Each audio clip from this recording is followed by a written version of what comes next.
All right, here we are running the wires for the solar panels.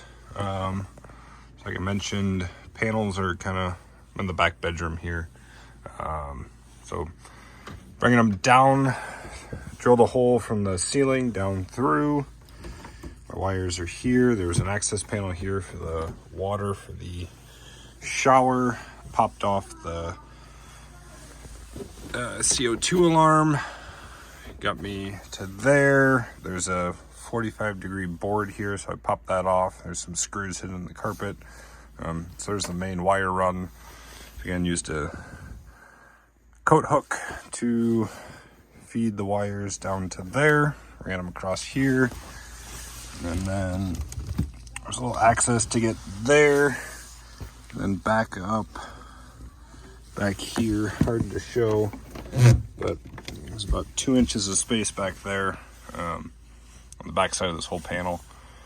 So I'll be able to run, and that's where the AC input from kind of the shore power is back there as well. So I'll probably end up pulling that off, but trying to get away without having to right now.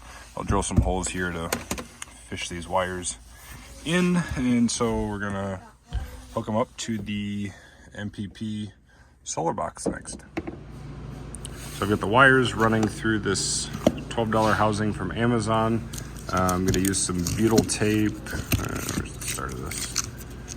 Butyl tape here, just kind of a gummy, mushy sealant. So I'll run that around the perimeter, and then probably 2, maybe 4 screws to screw this into the roof, just to hold the seal.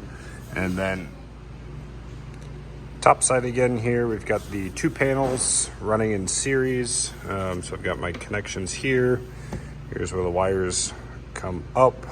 Shower here. There's that roof stack I said I was chasing up. And so wires popping through a hole there. And this was about 12 bucks on Amazon for that housing. So once I get this screwed down, I've had really good luck with this, some Dicor self-leveling lap sealant. So I'll go over the top of all of the seams here, and then I'll go over all of my screw holes and penetrations for solar panels.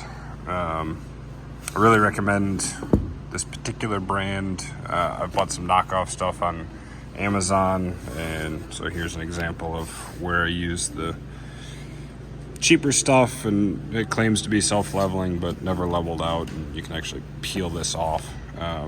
Didn't really adhere very well, versus here's a little bead of the Dicor, and it's, I mean, the only way that stuff's coming off is with a putty knife or a razor blade. You really gotta scratch and pick at it.